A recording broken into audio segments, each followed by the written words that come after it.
I remember when I first started fishing, I was just really getting into it. And for some reason, I told my wife, hey, and it's a free sport.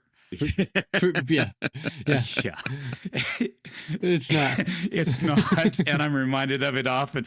But she says, I think you're going to need a sponsor for this. And I'm like, oh, honey, I'm not near good enough to get sponsorship. And she's like, a sponsor, addiction sponsor.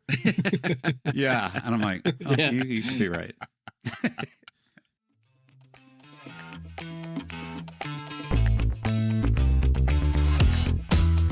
Welcome to Guys Fishing Weekly.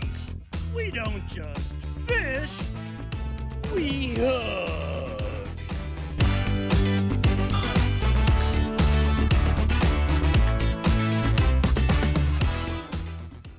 Hey, buddy.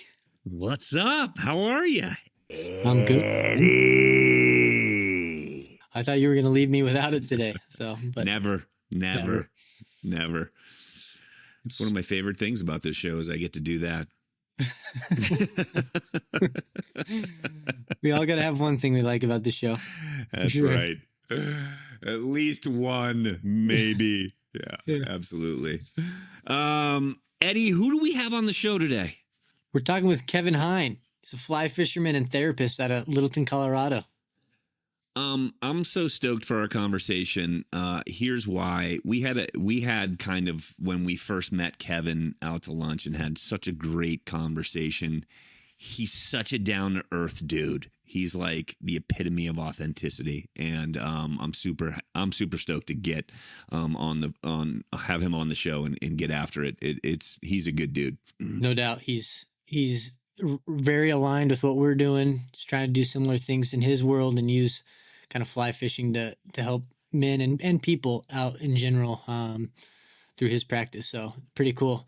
We're talking about the therapeutic natures of fishing, challenges men face in seeking help, creating spaces for connection and support, and authenticity. So let's get into it. Let's do it, brother.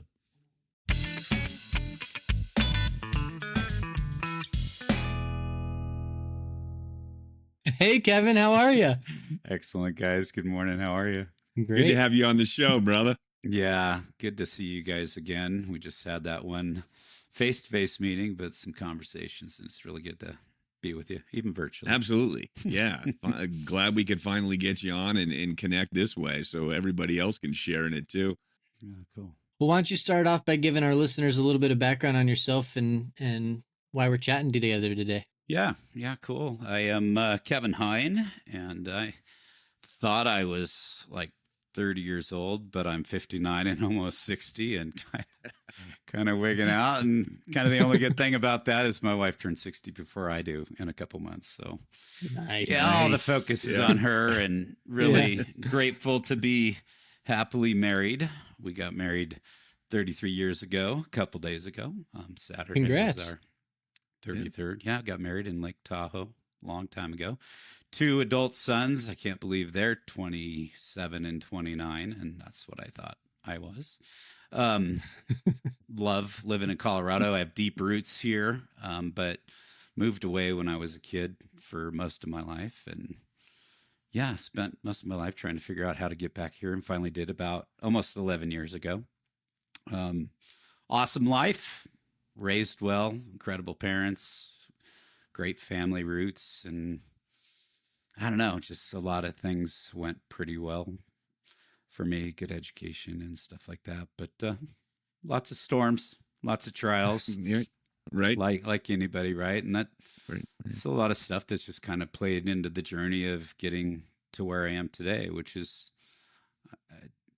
it's fun to be able to say probably the happiest, most joyful time of my life. So pretty cool. But yeah, it's been a wild ride getting here though. But yeah.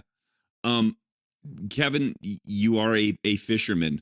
Give us a little bit about how you got into fishing, and why it's, you stuck with it, why it's such an important thing for you. Yeah.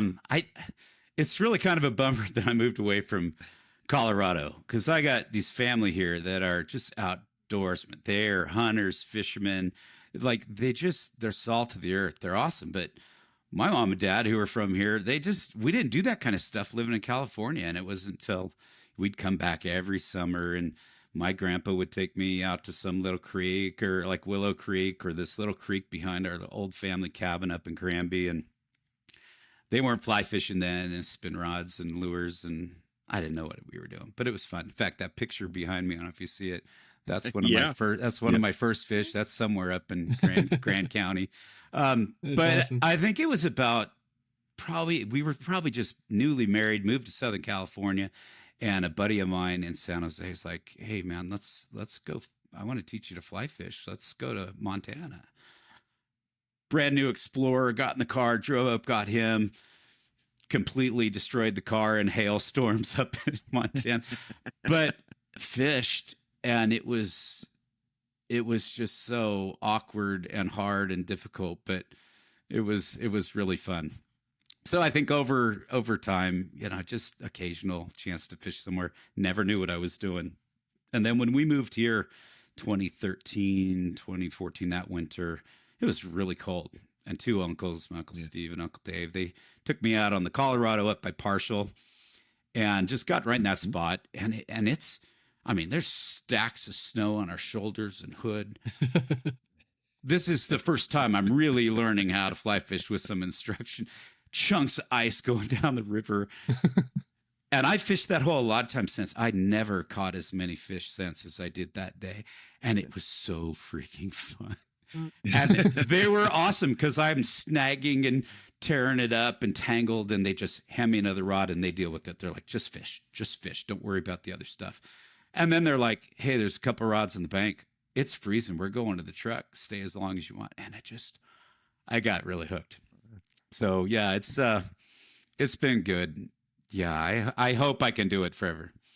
Right? Your uncles are good dudes. If they're just like handing you rods and they're untangling stuff, like that's a gift, man. That is a gift. They did it numerous times, and I'll try to do that now with somebody if I take them out new, because I'm still learning. I feel like I'm a neophyte, but when I bring somebody to know what they're doing, they're like, "What? Here's one. I have one ready for you. Just don't worry about tying anything. Watch a video later." Right. Yeah. So I sure hope I can do it forever. Right. Absolutely. How often do you get out now? It seems as not enough. No. And as the counseling practice is finally starting to grow a bit, I've got less and less time. So I keep track. I'm behind where I was last year, but I usually get somewhere between 30 and 40 days. Nice. And sometimes they're just like, oh, wow, I'm running out to Deckers for 2 hours. I count that. That counts. Right. Absolutely. Yeah, you bet. Yeah. I mean, I don't know. There's, this, right?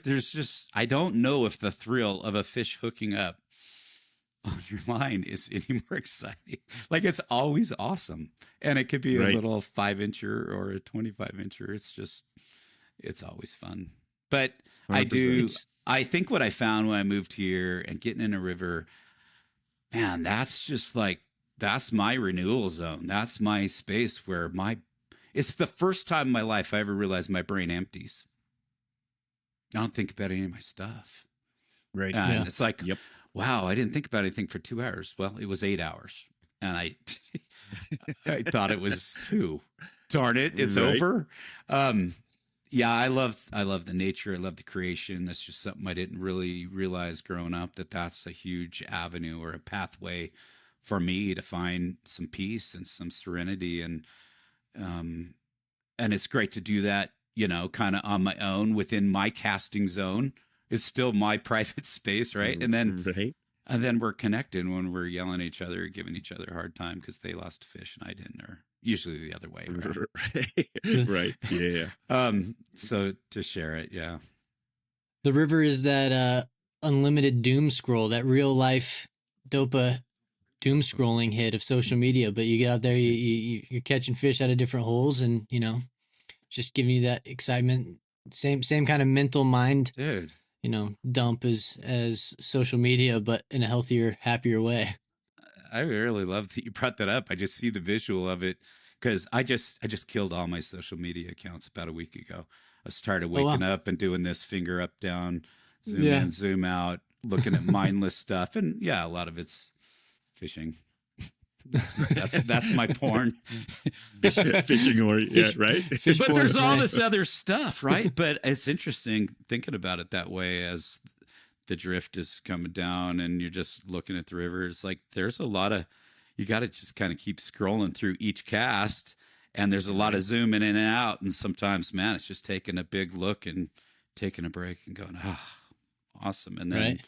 zeroing in again. Yeah. So like the mind is still totally working. It just doesn't work on any of my stuff. Just that. It's very present. Right. Yeah. I love Great. it. I'm so grateful that these guys got me hooked on it. No doubt. I remember when No I doubt. first started fishing, I was just really getting into it, and for some reason I told my wife, hey, and it's a free sport. Yeah. Yeah. Yeah, It's not. it's not, and I'm reminded of it often. But yeah, I don't even remember what I was going to say about it. But oh yeah, I remember saying, oh gosh, she says, I think you're going to need a sponsor for this, and I'm like, oh honey, I'm not near good enough to get sponsorship. No, she's like, a sponsor, addiction sponsor. Sponsor. Yeah, and I'm like, oh, you could be right. Yeah. Anglers Anonymous. Yeah. Exactly. Right. Yeah. Yeah. You mentioned that you are a counselor and you have a counseling practice. What took you down that field? It's kind of funny. I remember a lot of my life up through high school, even college, not having a clue what I was going to do in life, what I was going to be when I grew up. But I do remember back now, like maybe like 6th, 7th, 8th grade, having some sense at one point of, man, I want to be a dad. I want to be a husband. Well, I want to be a husband and a dad. And I remember telling people I wanted to be a counselor. I mean, this is after, hey, I want to be a professional BMX rider, a NFL football player, and a rock star. And yeah, those weren't going to happen. So it is interesting now looking back. There was a brief time in my life, counselor was even in there, and I didn't even know what it was. I hadn't been to one. So it kind of trips me out when I think about that, because then I was just lost for so many years. I mean, I told you guys I had a really great life and stuff and good opportunities, but man, I spent a lot of time lost and confused, and I was going to say somewhat secure, but I think highly insecure, real afraid of failure. That's just kind of been my narrative. Gosh, man, limited beliefs in myself. What if people see that I'm not good enough? And so therefore I'm either going to go overperform to prove it to everybody who's not even looking, or total freeze, procrastinate. I'm not going to go do it because what if I fail? Which now I look at it, it's like, that's kind of the only failure I think there really is, just not doing. So yeah, just a lot of chapters in my life. I kind of have a two-sided resume.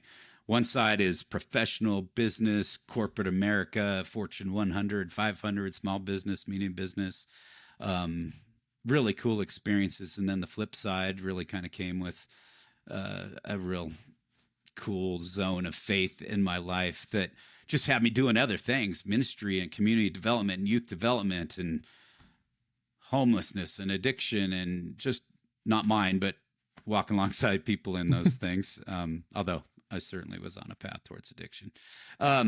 Yeah. So I think a lot of those things in those journeys, it kind of helped me discover a lot of things. I started to discover some more value and worth about myself when I was doing these crazy jobs that I never wanted to do, but I was just kind of in the faith, following this path, and discovered a lot of the gifts that I have. I was really good with people. I was really good in the one-on-one. I could really understand people. I could listen. I could talk. It was good. And then those kind of came together and helped me realize, oh, that's kind of when I combined those, that's my meaning and my purpose. And I can use those everywhere. It doesn't have to be a job. It's just wherever I'm at. Right. I realize I'm supposed to be in the life journey with other people, walking alongside them. Being with them is really kind of a key word for me. I had some sense, maybe 2009-ish, 10-ish. I was out here visiting Colorado. My aunt's a counselor, and we just had this cool conversation. It was praying too. And it was just kind of one of these like awakening kind of moments. And I'm like, oh, that's what I'm supposed to do. And we talked about it. And then I like blew it off for like 10 years, as much as I knew that's what I'm supposed to do. And it was the same stuff. I'm not good enough. I'm, afraid. I would use the excuses. I don't have the time or the money, which was true, but it was really because I thought, no, I'm not smart enough for grad school and I'm too old. And so a lot of stuff happened during that time when I was blown off. I don't even know if we have time for it all here, but in essence, my son's in young high school age, awesome, all-American kids. They just hit a tough zone, each of them, with some of the same stuff, kind of their value, their worth, their identity, and they're great athletes, but struggle in school and had one too many concussions. And it just blew up really fast. And our world that was just so happy clappy, they went off the rails, and drugs and alcohol, and never experienced anything as painful as that. Not even losing people, because I thought I was going to lose them. We were talking about what would we do for funerals. I mean, it was that gnarly. Wow. So yeah, tons of radical moves, and sold everything we owned and started connecting with family here. And they're like, come live with us. We'll take care of you. Moved in with some college friends that we had for years in Lone Tree, and lived with them for 7 months. No jobs, no cars, no money. Started all over again. We did a ton of counseling as family, individually, as a couple. Just depended on and relied upon a lot of support and resources around us. And yeah, it was a pretty big deal, but all worked out. It was worth it. It was worth the investment. It was some major money. We're still always kind of in debt and always behind the curve, and it's all right. They're alive, and we're probably never better together as a family. They've both moved here as well and live just a couple miles down the road, and they learned so much, and we have too. So I think that had to happen for me to experience panic and anxiety and despair and a lot of hopelessness, because I didn't have that. I had a lot of times lost and being an idiot and drinking too much and partying too much and just trying to prove myself in all these stupid, unhealthy ways. But I think I needed to be able to resonate with where people are at when their relationships are scary and parenting is really brutal. And I mean, anxiety and panic, I didn't know what those were. Yeah, I think, in recovery, and, they talk about that with addiction, and, being a counselor, that rock bottom thing, you got to hit your own, and that looks different for everybody. And I really like the idea of, you selling out for everything for your family, and being willing to do, those necessary things. But one of the things that you kind of hit on and touched on there was that kind of leaning on community to help you get through that. And I think that that's such an important thing for, for people. And that's certainly a big thing for us as that community.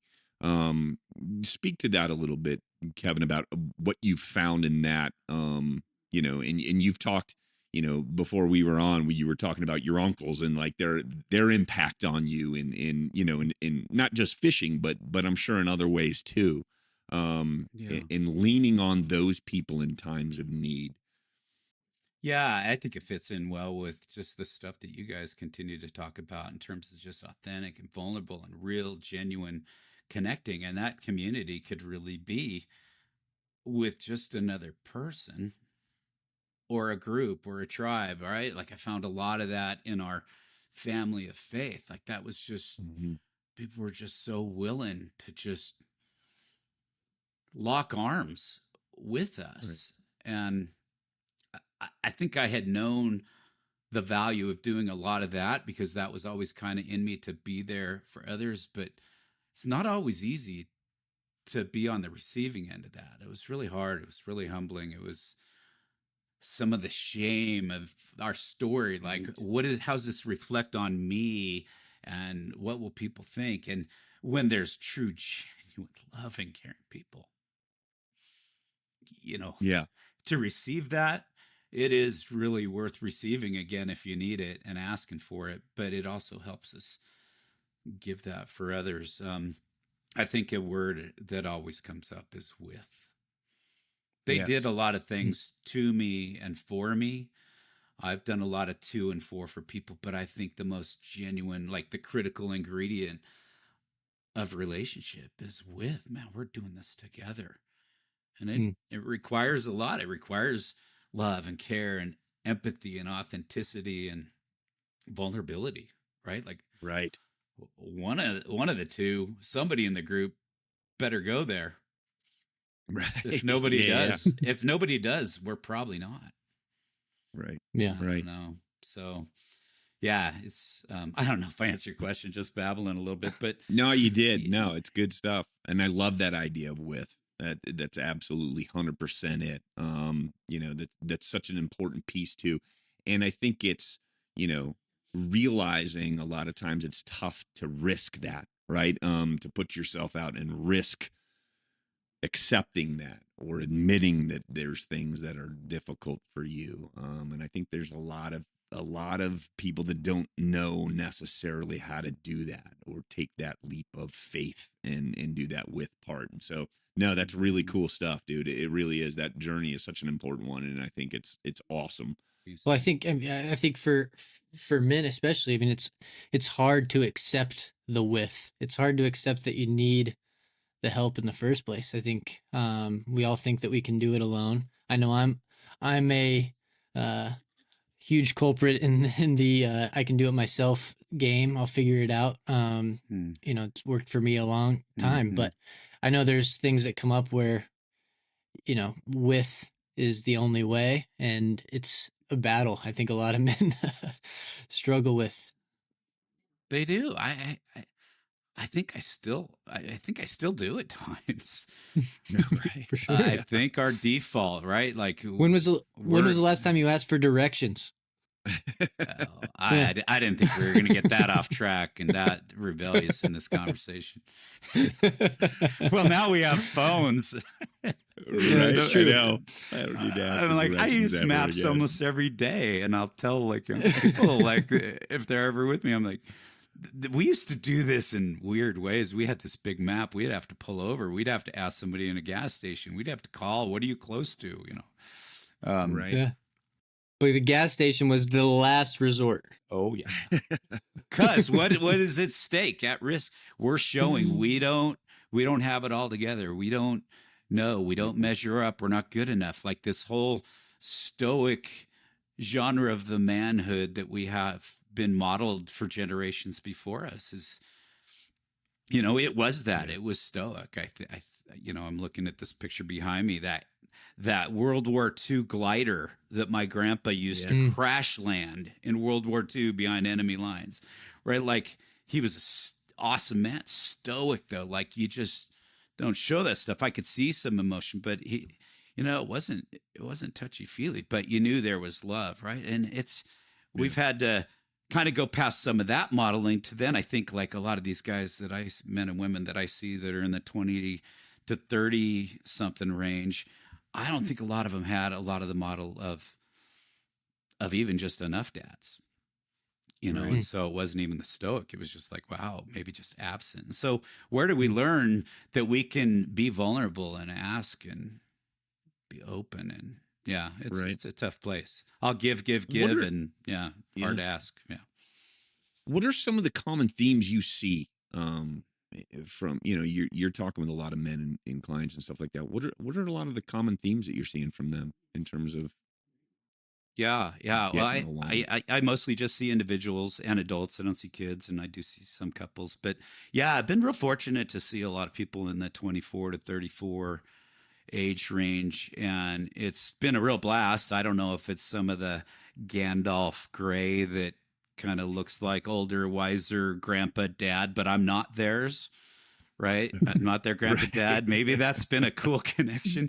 But yeah, it's pretty amazing to see how often, in particular, I think the guys are just so stressed. They feel so behind, anxious. They've not figured out the full plan. I don't have all of the income to keep me stable and secure. I haven't fulfilled my life purpose. Oh, because I don't even know what it is.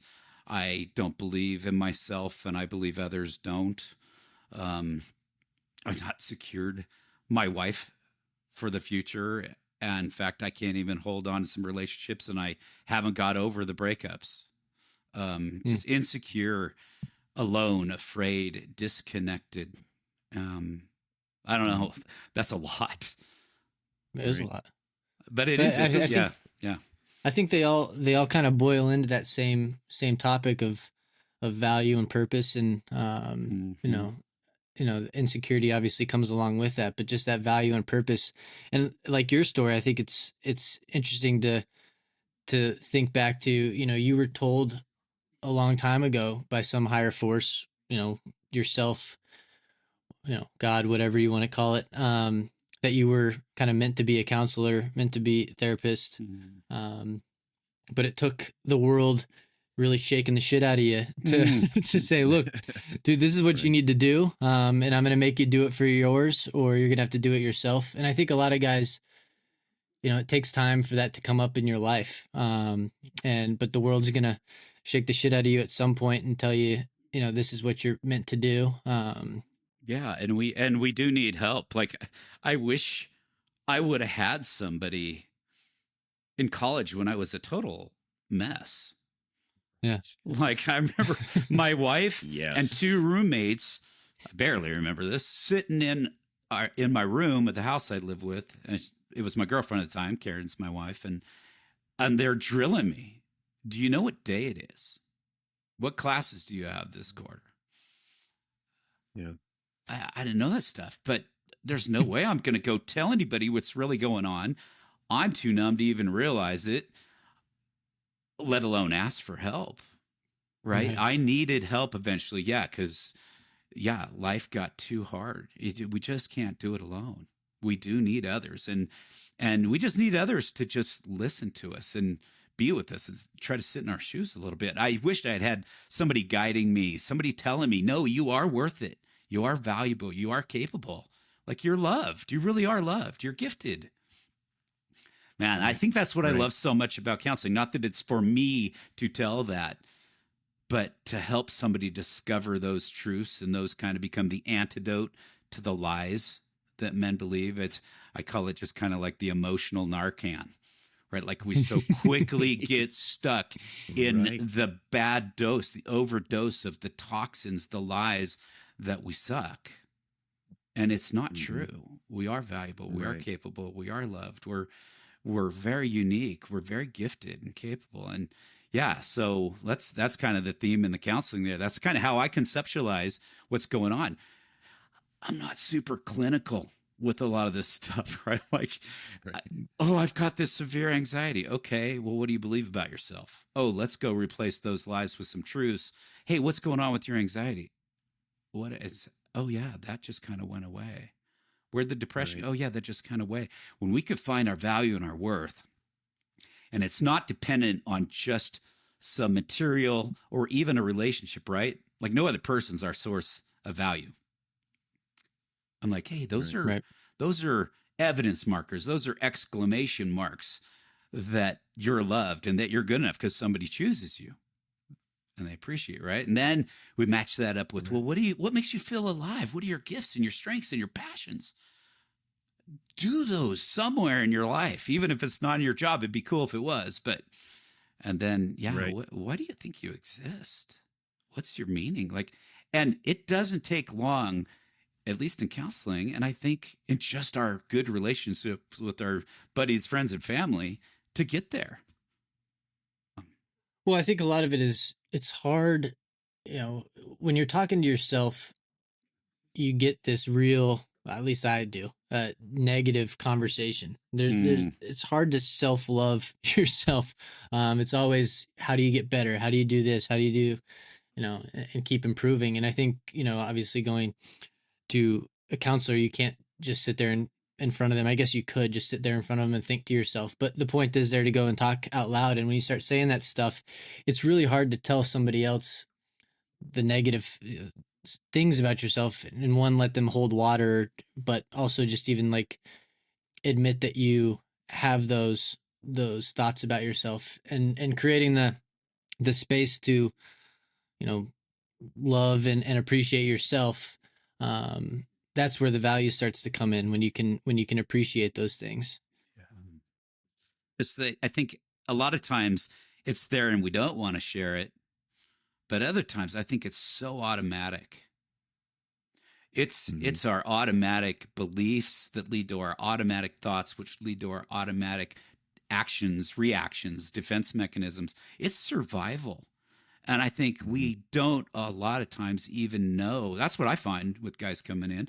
They don't even know that's there. It's like if you're going to go look at some microbe in a microscope, on the little slate, like you have to not only you have to turn the light on to see it. You got to shed light on it. And so I think when you get it out on the table and then the mirror of a counselor kind of reflects it back, and it's like, well, yeah, you don't believe you're good enough. Oh, yeah. And that shows up this way. Once you can see it, you can address it. You can deal with it. So I think it's still hard to talk about it then. But if you don't even know it, you're certainly not going to talk about it. I don't think I knew it. So I think it's both. Yeah, what were you going to say?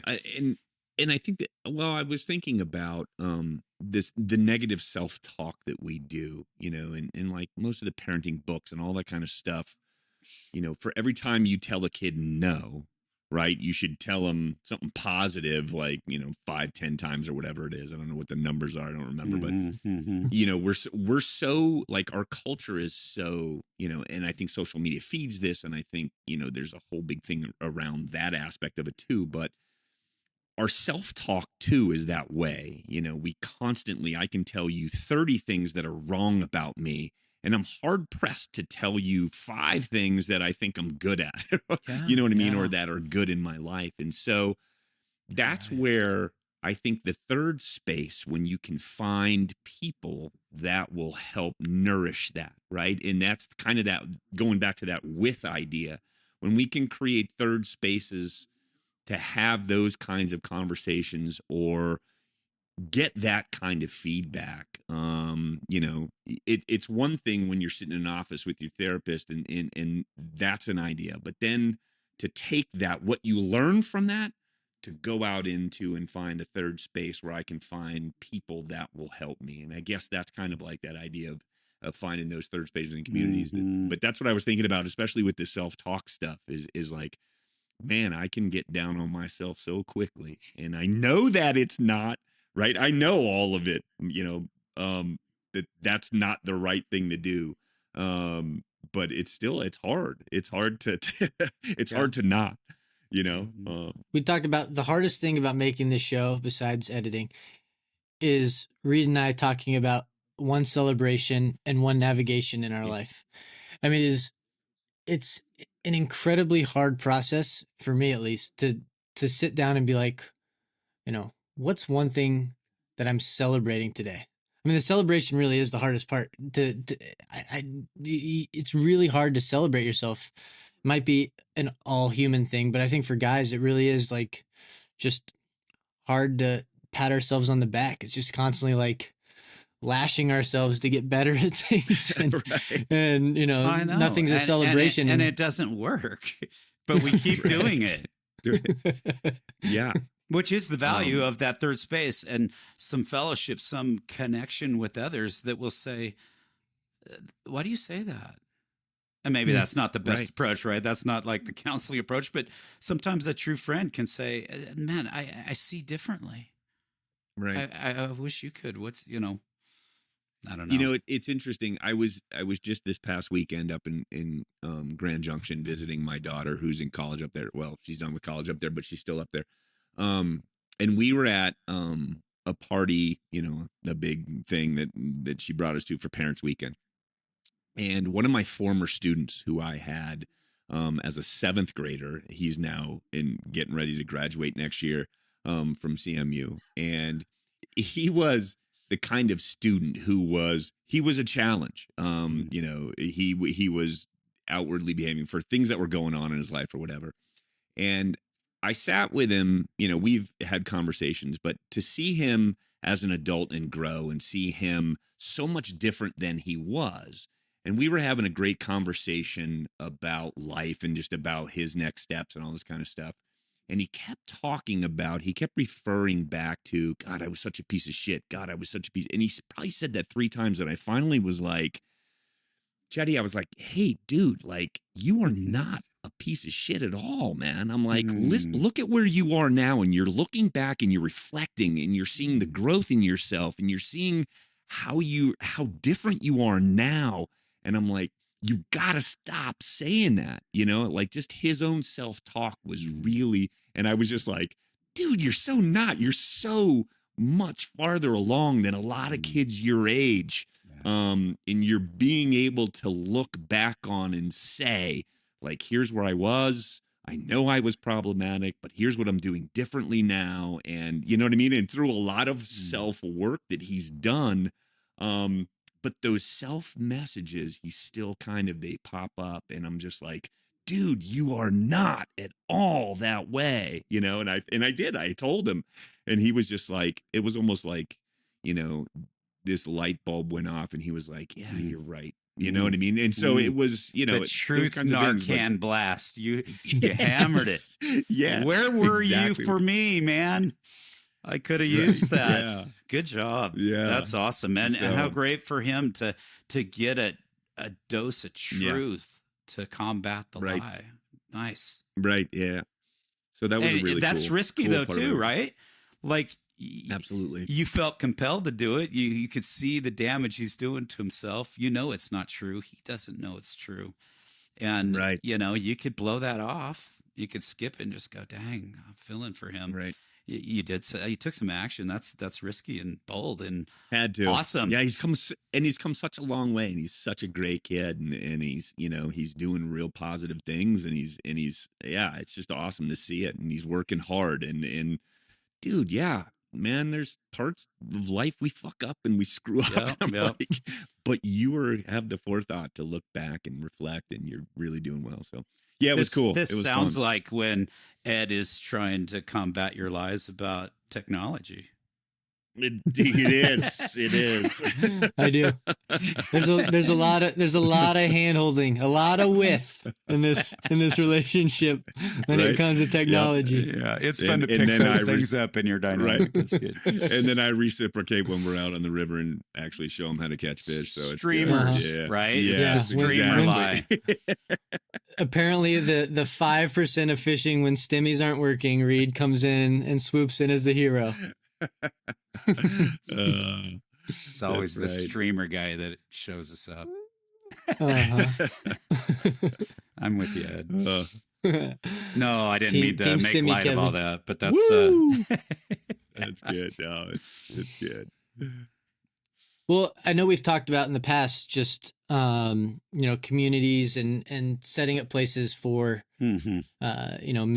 We've talked about our intention of getting these third spaces created for men and anglers and just places for guys to get together. But speak about a little in your world, getting guys together, where you've seen community work, where people can find community, stuff like that you've seen really work well for people you've worked with. Yeah. Or even for yourself, like you mentioned earlier. Yeah. I mean, it's interesting. I look at the last 10 years and reflecting on this, I could see how I've been slowly disconnecting from what I know to be the value of being with other real men, whether it was in men's groups or men's retreats, kind of through the faith. That's like that was a really strong area for me where guys would just have a ton of grace, a ton of wit, a ton of empathy and encouragement to just walk alongside me and then to do that with others. So that was a huge area. I've always known that value of that.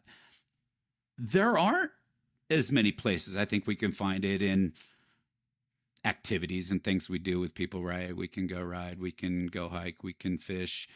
But if we're not still doing the real stuff, and that's not intentional, it's hard. I think if I didn't have a bunch of really brave, courageous, humble people that I get to sit with all week, and I didn't have some really great friends and family that we are good about being real, I think it would be brutal.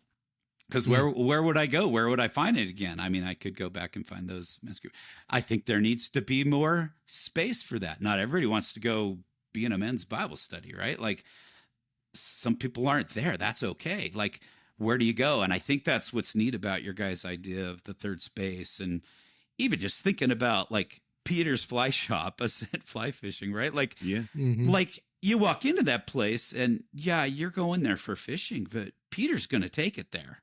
He knows so many people. Like we go in there and we're talking about our real life stuff in our lives. And he's usually the opener to that. And I like that. So like when you guys have talked about wanting to just kind of create a space there and gather some people that want to do that, it's always on his mind too. Oh my gosh, if we could just say, hey, this is what we do. And you had a few people, I think that would really spread. It would be so fruitful. So valuable for guys to like, it doesn't take but a few minutes to be heard. Right. And somebody really see you and listen to you and then go, I could do that for somebody else. Actually, it's probably easier to do that for somebody else than for yourself. to put it out there. But man, all it takes is somebody to take the lead.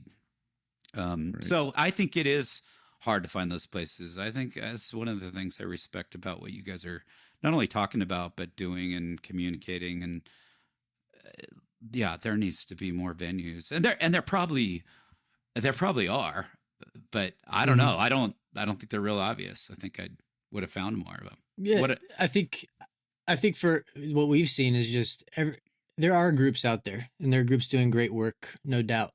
I think they all have a membership requirement entailed of you have to have some affliction, or you have to be right some sort of a religion, or you have to be in some sort of a profession. I guess in some way we have a little bit of a membership identity as well, of just being anglers, or at least interested in angling. But I don't think there's a lot of places just for everyday guys just to come together as one. When you have that membership mentality, or you have that entry requirement of whatever that criteria is, it kind of creates these silos. And I think you see it a lot through society now, especially on the political front, which we don't need to go down. But there's not a place where these different groups can come together and just be guys with one another. And so I think that's what you need in the world, is a place where just everyday guys can get together. And I hope a lot more of that pops up in the world, not just through us, but through other entities as well. Yeah, it's interesting. I'm one of the things I've been doing the idea was to help promote my counseling practice. I got in a professional networking group. It's a referral professional, and there's different person for each trade, all kinds of business and stuff. We meet a lot, we connect a lot, we meet every week, and we've got these requirements that we do. And it could be strictly professional and a cool association, even if it was just that. There are people in that group, some men and some women, that go there. They're that difference maker to make it real and vulnerable, and they share stuff. Like, they have their chance to speak, and they get up and they get emotional and they cry and they say, I'm struggling with this. It's not even made for this, but this group is so awesome because of that. It makes us love each other more, want to help each other's businesses more, because there's just a few people that took it there. And I wasn't one of them. I can join in, but there's some people that just are really brave, really courageous, really vulnerable. And that authenticity, man, that's a spark. So I don't know, side tangent there, but it can happen in other places, and it's not that hard. We just need some brave leaders to humbly take the way. Yeah. We often talk about the modeling and the mentorship. A lot of that obviously is one-on-one, but I think a lot of it can be done 1 on 20, 1 on 50, 1 on 100. If you do just show a little bit of vulnerability, and that's definitely endearing to a lot of people, and opens up that door for a deeper connection. So yeah, any way you can do it. Obviously you don't want to just go around crying all the time. But I think I think opening doors for that connection anywhere you can is important. Yeah. It goes back to that idea of like, it doesn't have to be crying all the time. Like we can celebrate stuff, right? And talk talk about the things we love. Yeah. Yeah, I think about I guess it could be our little family and a couple of my buddies. Our fishing weekend, we go right around the anniversary of Columbine every year. My uncle started taking his sons away from town when all the noise would come around April 20th, because our family was involved in that crisis and survivors. And so they would go fish somewhere. Well, that trip is now down to the Taylor River every year around April, and it's just a blast. And we'll rent a place or stay in a hotel. But so the fishing's great, and all the dynamics of fishing is great. But the drive, being at the place afterwards, eating together, talking together. I remember I brought a friend this last time that hadn't been with this group. It's mostly my uncles and cousins, and you could tell there was something going on that was hard for him. We could overhear like a phone call, and it was tough. And I just watched his mood when he came in to dinner, because we were waiting for him, and how I watched my uncles and my cousin, who didn't even really know him all that well, just like, are you okay? Like, you want to talk about it? Like, they just gave space for him to talk, and he did. And they just listened, and they didn't try to fix it, which we as guys do, and just felt with him. And it was just so cool. And,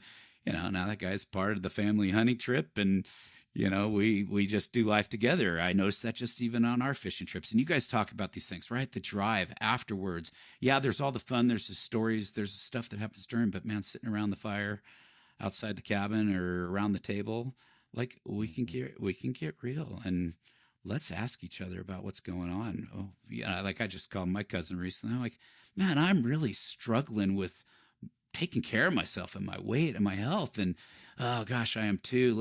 And just like holding each other accountable and just like fessing up, even though we know the obvious, right? We eat together and can see what we do to each other. So I don't know. Tangent again. Sorry. Good stuff. No. I speak a little bit more about creating space or holding space for another person. I guess. Yeah. How does that? How do you go about doing that for somebody? I think empathy is just so key, right? If we can actually get some sense of where somebody's at, and if we're being purposeful in our life to be present and care about others, like let's take that risk, like you did, Reid, with your former student. Like, let's say something. It's kind of like my uncles did. Like, are you okay? It sounds like something hard is going on. Questions are really good to create space, because you don't have to give a lot of commentary. We don't have to fix. They don't want it necessarily, right? They don't even know they want to be heard. But when it's all bottled up, man, don't we just need an outlet? And if we know somebody's willing to listen, and maybe those are things we need to say, hey, it looks like you're going through something. I'm open to listening if you want to share how you're feeling. And I think that's so huge. It's, we do tend to want to offer our opinion, offer our fix, offer our solution. And it's like, yeah, I do. Right. We're all guilty of that. And it's like, no, just shut the fuck up and listen. Just be there for him. Right. And just huge. Yeah. And that idea of just being heard, just being seen is often enough, right? To just give somebody that grace to be heard and be seen.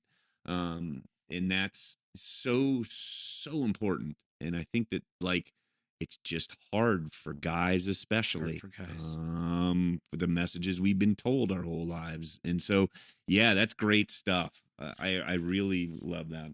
Well, you guys are carrying a flag for that. You're championing that. You're advocating for that. You've got some guys listening, and even that is giving probably you guys a lot of courage to say, "Oh, okay, this is important," because they've been on a receiving end of it before. If they haven't, man, they need to, right? And this might be saying, "Who would I go to?" And that's another good question too. It's like, well, who do you have that can support you through this trial? Mhm. I'd be Yeah. willing if don't say it if you're not willing, but if you are, Yeah. wow, I'd walk with you. Right. Yeah. Let me just follow up on this space question. Yeah. I think I know one thing that I struggle with. I feel like I'm pretty good at opening space. I think listening You is are. probably one of my best skills. And so I like to ask questions, and maybe to a fault, I like to ask too deep of questions at time. One thing I struggle with though is I think this idea of closing space.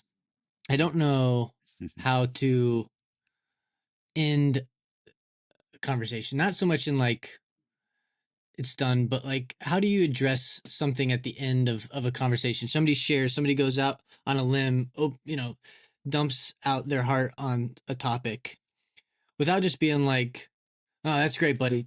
Like we're good. No, that's Thanks how for you, thanks that's how for you do it. The session's over. That's how you do it. You just clap your hands and say that was 55 Our- minutes. Our time is up. I'm going to run your card. No. I think it's a really good point, right? Because we have to also have appropriate space for ourselves to figure out what kind of support are we for them, right? Our own internal boundaries, our own external boundaries with that person. And maybe it's just a few more additional questions. That one I said earlier, like this, just affirm, wow, I can't tell you how grateful I am that you were brave enough and humble enough to be able to share what you shared with me. I'm really feeling with you. I can't imagine going through what you're going through. I'm not sure how I can support you, and maybe you could tell me how we could do that within, the time that I have available. But what other resources do you have? Have you ever thought about actually meeting with somebody, or do you have a confidant? Do you have a mentor, somebody that you might take that risk to go to? Because I'll tell you what, when I saw you do that with me, I really saw the real you, like some sort of boost to give that courage boost to say, yeah, I'm going to do it with somebody else too. Because if it's all just on one person, I mean, that's a big thing in counseling. Like I can't be your one, right? You can't, we're not going to do this forever. You have to go build your supports and your service. You have to have at least a few solid relationships in your life, and you got to belong to something important where you belong and you fit in. And yeah, it's kind of the 3 P's. You got to have people and a place and a purpose. So I don't know. I think, what do you think about any of those? Any objections to that, or how do you think you would use that? No, I think that makes sense of yeah, we always want to mansplain and have our own opinion of how to solve something, but I think turning it back and saying, how can I help you? You give me the answer. You mansplain to me what I can do for you, or you mansplain to me what you're going to do for yourself, rather than trying to be there and show, your expertise. I think it's asking them to show you. I mean, they have the expertise. I think we all have the expertise inside of us. I think we're, in a lot of cases, if we do need help, we're afraid of actually going and asking help, and maybe even just saying to somebody, I'm going to go get help. If you can encourage somebody to get those words out of their mouth, I think it probably goes a long ways to actually helping them. As the listener, you're not going to be the helper. You help a little bit, but encouraging them to take action through questions, I think that's a good approach. Yeah, I think that's a great idea in terms of like, what are your supports? What else do you have? Because I think a lot of guys don't think about maybe the supports in that way. They're like, I could talk to my buddy. Yeah, actually, I talked to my, you know what I mean? That discovery piece starts to come around, because I'm not sure we always think that way. Do you know what I mean? Like if something happens and I get stuck somewhere, who am I gonna turn to? We don't always think that way. And so we'd be exposed as weak and inadequate if we do. Right? And so to ask those kinds of questions to somebody who is willing to do that kind of, to open up to you like that, I think that's really helpful. I think that gives some people some concrete things to really use in that situation. That's great. And I think that boost of encouragement too, right? Like, I like when you call out and you recognize somebody acting in good character and you call it out, right? Like, wow, Ed, you really demonstrated vulnerability, and with that, some boldness and some courage and humility and such honesty. Like that's a lot of perseverance. Like that's a strength in you. Right. I don't know if I Right. saw that till you opened up. Others would see that in you. Right. Ed, Yeah. that was really great. You tied on a streamer. Well done, buddy. And I immediately Shut up, I hooked it in the suck. bush behind me. Yeah. I just lost another $4.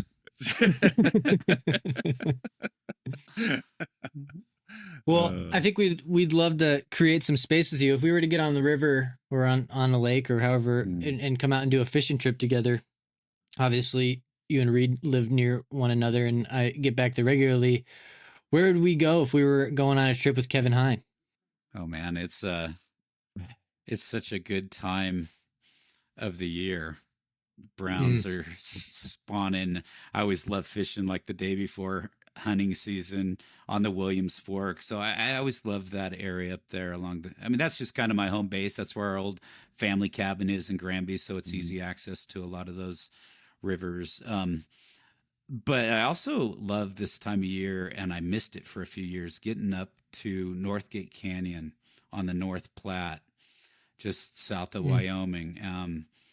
It's awesome. It's beautiful. It's such a great time of year. It's like another world going down into that canyon, and there's wildlife and bald eagles, and the fish are not huge, but they're just wild and fun.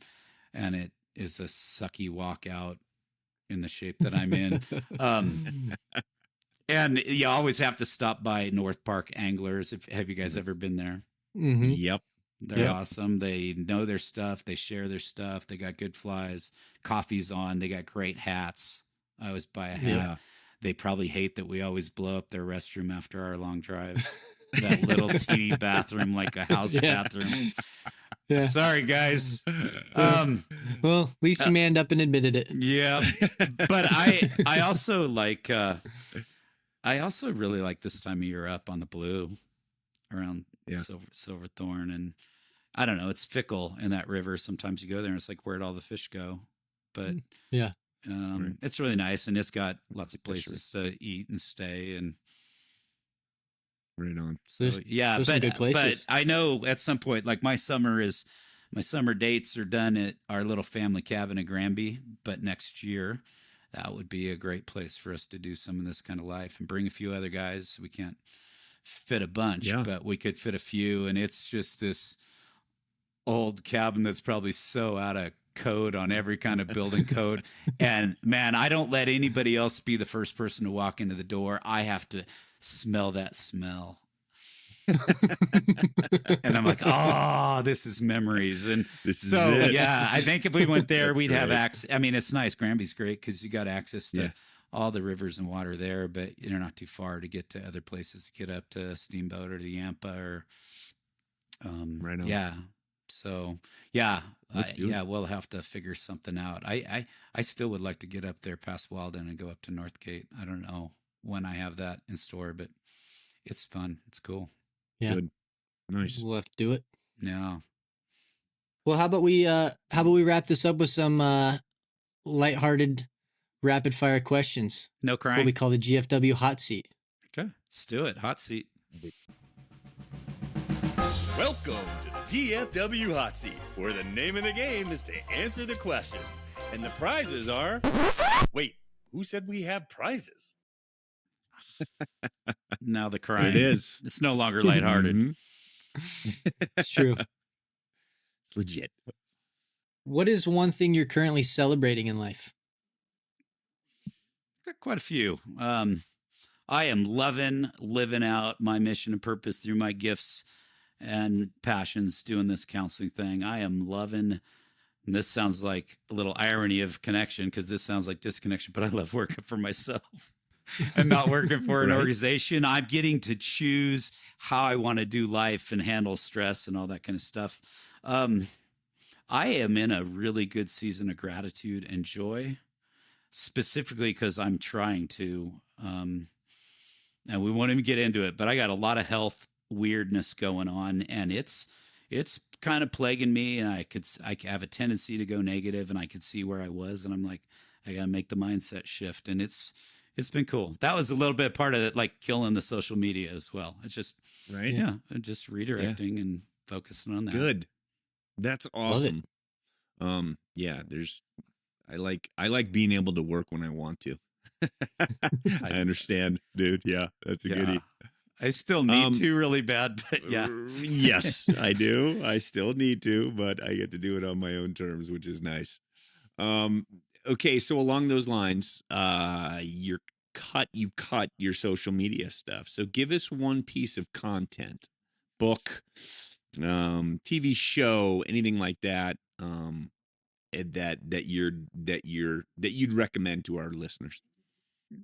Gosh, if I started with a book and my wife hears this, she's just going to laugh and call me out. 'Cause I'm so bad at reading. When I went back to grad school and I had to read so much, I'm TV. She reads. She's she's really nice that she'll sit and watch a lot of my mindless shows. All right, what's one piece of content your wife would recommend to our listeners? One thing that I think we're both getting a different perspective on is I just binged all the Lord of the Rings, the Hobbits, and I'm watching Rings of Power. And I've seen them all before. My kids watched them all growing up, and I knew the stories, but I didn't really dig in. I want to know the stories. Well, now one son and my wife, they just started the books. And I'm like, maybe I'll start the books because they're pretty fascinating. There are some old go-to books. I think everybody should read Man's Search for Meaning, Viktor Frankl. Good. It's kind of a classic. Yeah. So yeah, there's a few things like that. I probably need to go back and watch Ted Lasso again. Because there's all kinds of cool life stuff with Ted Lasso, right? And mental health and vulnerability and being honest. Yeah, there's good stuff. Oh, yeah. My favorite one from Ted Lasso is when he's playing darts and he just goes into that his little diatribe of getting bullied as a kid. And he's like, what do I need? Okay, yeah, you should have asked the question. Have you ever played darts, Ted? He's just like hitting bullseyes and 20s and that was so crushing. Good. Yeah. So much to take from Ted. Such good stuff. There's a new season of Shrinking coming out soon, I think in November. Have you ever seen that? It's on Apple have TV. not. I've heard of it, though. Yeah. It's pretty funny. Harrison Ford, Jason Segel. Right. Not condoning all things that are in it for all the listeners, but it's hilarious and funny. And they're like psychologists, and it's like what not to do in mental health counseling, although very tempting. He teases me with some, you know what, that's a problem, go do this. Like just tell him to do the opposite. Looking forward to that one. That sounds good. What is one of your favorite fishing memories? I think that first time I went fly fishing in Montana with a buddy that we hauled off up there. The first day I did it, his dad's buddy, this old guy's got a boat. We're on the Madison River. It's absolutely gorgeous. And we're in this little dinky boat, not like a big drift boat. And he's in the middle, buddy in the back, I'm in the front, and I've never casted a fly line. And that was stressful, right? And this old guy can see fish. I don't have polarized fish. I don't know how to find fish. And he's just like, hit it. And he's screaming at me, and I'm stressed out and hating it. And I'm like, can I get off? I've got all these things on. Can I just stand in the water and fish? And you guys go somewhere far away? And they did, and they let me, and I hooked a fish. It's that picture right there, because they came and found me later. And I hooked this rainbow. And I'm just trying to figure out how to play with it, right? And I look up, and there's this huge buck in the river. I hear a noise behind me, and there's a bull moose getting in the river behind me. And I got a fish on, my first fish on a fly, and I'm just like, kind of like Kevin Costner, is this heaven? Right. No, it's Montana. Yeah. So that was cool. But we didn't have cameras or phones. This was 1990 or something like that. And so there was this sandbar, and I dug a hole and I made a little pool, and I put the fish in there so it could stay alive. So when they came back, I could show them, and then they took a picture. That's awesome. That's awesome. But I do know, I thought this the other day, my favorite memories, I have so many, but my uncle Steve and my cousin Clint, we've got this cool dynamic. When one of us finds the sweetest spot and that's where they're biting, we just get in line and we buddy fish it. And it is the funnest freaking way to fish because it's unselfish. Somebody's sharing their best spot and you're not sitting there going, oh, I can't, you know, and so you either drop him, bust off, or land him, get out of the way, next one up. Right. And then just the peanut gallery and the firing at each other and just the laughter. Oh! And the three of us, like, I don't know if I've had that dynamic with anybody else that I fish with. We just, that's a special thing. So that always works. Great. Doesn't matter what river. Awesome. That's awesome. What is one piece of advice you wish someone had given your 20-year-old self? That's kind of why I said, where were you for me, Reid?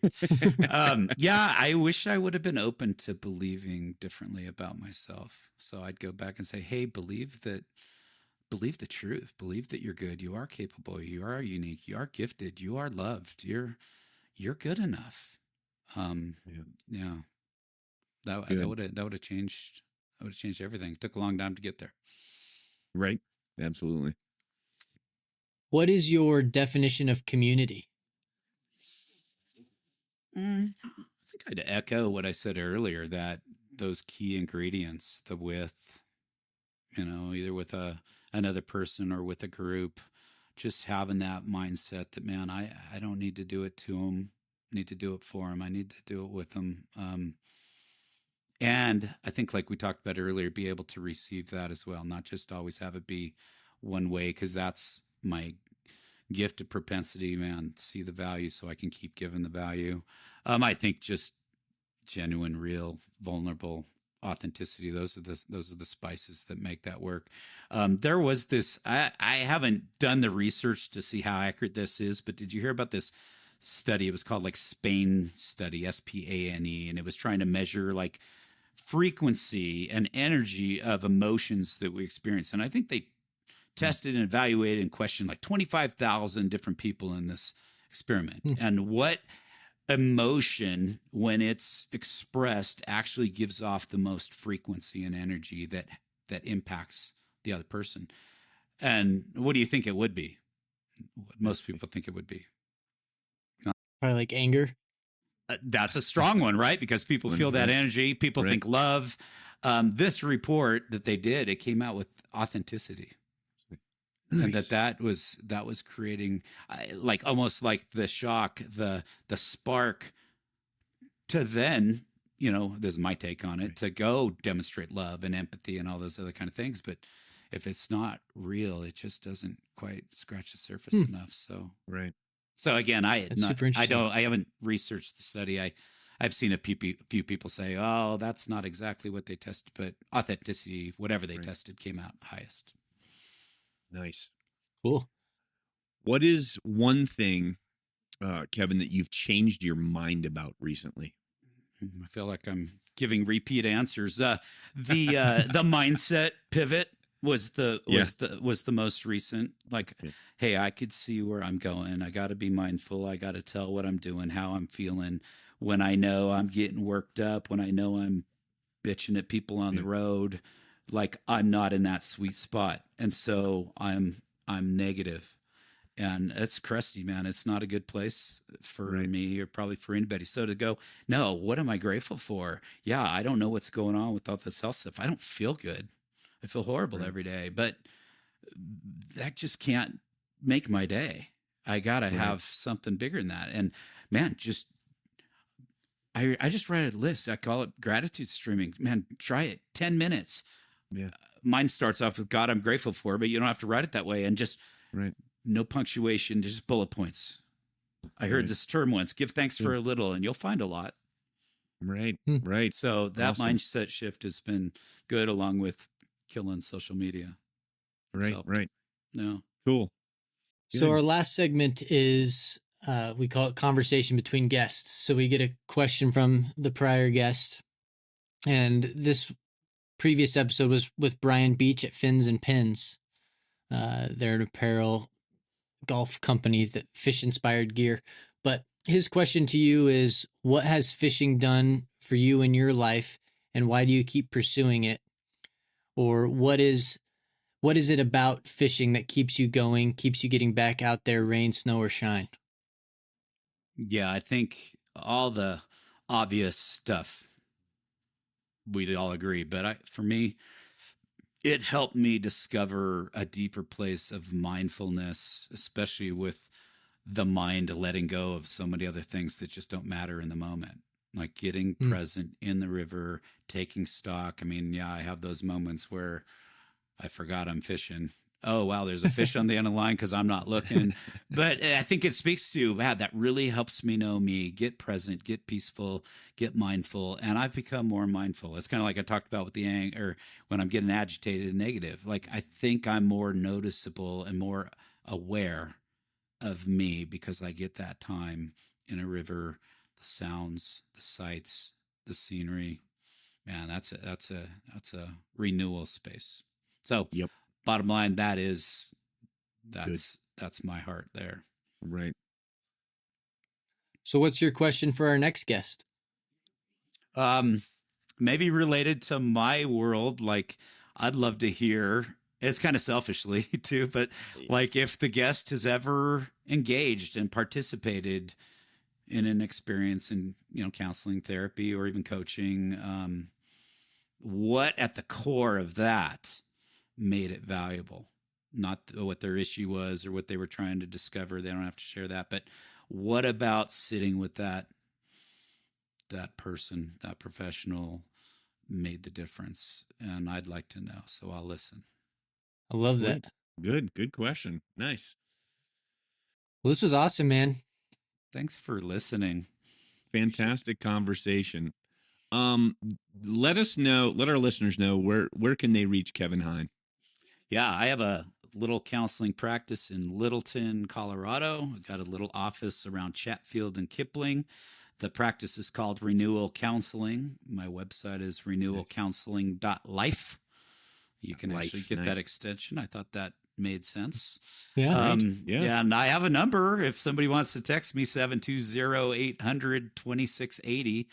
And I have some space in my calendar. My approach is always, hey, let's have a phone conversation. I might not be the best fit for you. And I'm most concerned about who's the best fit for you. And I don't specialize in all things. And if I think it's not a fit, I'll refer you. I know some good counselors. Right on. That's awesome. Yeah. That's but I great. love the time with you guys. And I love what you're doing, what you're talking about, how you connect with each other. You really demonstrate sincerity, relationship, trust, honesty. Listening to what I listened to, this conversation, your questions are fantastic. You care about really important stuff, and I hope more and more people listen. So I'll start sharing your podcast. Appreciate that. Yeah, thank you so much for that. You never know how it goes out, but it's good to know that. Thank you. We Hopefully appreciate this that. one doesn't kill it. How's that for negative self-talk? Yeah. This one won't kill it. And I suck at streamers too. Well, that just means we need to get out more That's right. often because I'll show you how to fish streamers. Hey, I would love I'm to. no Let's do- expert on streamers. I just love fishing them. So, yeah. It's cool. Well, This is awesome, Kevin. We'll talk again soon. Sure. Okay. Peace to you guys. Thanks, Appreciate Kevin. it. Okay. Bye.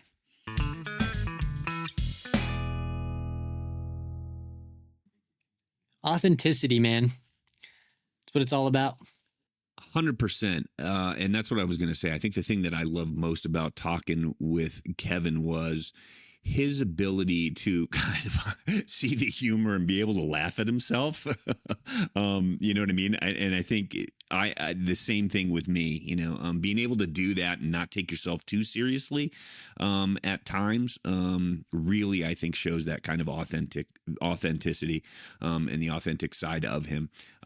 Yeah, he's knowledgeable. He's a smart dude. And at the end of the day, being able to laugh and see the funny parts of things in kind of that idea really makes it easy to talk to him. Yeah. It's a journey, man. It's a journey. We've all got one. He's got a good one, finding his way to where he's doing his life's work right now. And it's awesome to see. And Absolutely. people should reach out to him and he's always open ears. So 100%. Can't wait to get fishing with that dude. well, let's hop into celebrations and navigations. Sounds good, bro. What are you celebrating these days? I'm just celebrating a fantastic trip out in Colorado. Nice. It was a good trip. Well, It at least was. the one day I got to spend with you was awesome. It was a great overall trip, but yes, the times that we got to fish, I got to fish with my dad a couple times. Yep. It That was awesome. It was good fishing. Shout out to Papa Joe. Yeah, Papa Joe caught his biggest fish on the fly. Yes, he did. He caught a fat. That was 18 inches. Oh, yeah, that was a big fish, dude. It was a big fish. Yeah. We'll never have photo proof of it, but he did catch it. Two witnesses, and right. So 2 witnesses saw it. No, that was excellent. That was such a good day. That was such a fun day fishing. That was cool. That was cool. Good. That's a good celebration. yeah, what are you celebrating? I am celebrating my youngest daughter. She is in her senior year of high school and absolutely crushing things. She is balancing so much with kind of a frantic softball season coming to an end. We got senior night next week, but with grades and friends and college applications. She's got homecoming. She's all kinds of stuff that she's doing, like her leadership program. Like she's juggling so much. She's got 20 balls in the air at any given time, it seems like, and she's just doing a phenomenal job of handling it. And yeah, she's crushing. So kudos to my youngest, Eliza. She's slaying right now. Love it, Yeah. man. That's awesome. Yeah, it's pretty cool. Proud dad. Hashtag proud dad. Hashtag proud dad for sure. What do you navigate, Ned? I am navigating the final weeks before the marathon, the grind. I was running today. Well, one, I got out of rhythm in Colorado, but two, getting back into it. It's amazing what a couple of days off will do to you. And just thinking to myself as I was running today, like sort of just all of those mental things, those voices come up like, what the fuck are you doing? This, like, this is, almost like trying to self-sabotage myself to like not do it in a way. And so just navigating that, putting one foot in front of the other, get to the other side of this, and then, make your decisions about the future of running in your life and stuff like that. But let's not be catastrophizing today. So that's what I'm navigating. It's good navigation, man. That's good stuff. I am similarly navigating the voices inside my head, but mine have to deal with all of the shit around the house that needs done. I have neglected home projects a lot. Like my gutters are full, my lawn's not mowed. I need to probably do yard work and get, the end of summer stuff. My garage needs cleaning. Painting rooms, and it goes on and on and on. And I can think of 100 other things I'd rather do than any of that shit. And it's funny because now I have the time, like I really should be on top of that stuff, and I'm not. Right. I'm watching football all days on Saturdays and Sundays. I'm like fucking fishing. I'm like dicking around. Yeah. So I have to start paying attention to my home. I know we don't want to drag these out too much, but that is like the quintessential point of what happens when you do remove the structure of work out of your life. It's crazy. Like it's the exact opposite of what you think would happen. You have all this time. Like I'm going to focus on these things. I'm going to build that thing that I've always wanted to build, and like nothing ever gets done. It's crazy. No. There's some truth to, if you want something done, give it to a busy person. It's wild. Right. Yeah. So that's it. That's what I'm navigating. Home projects. Yeah. Anyway,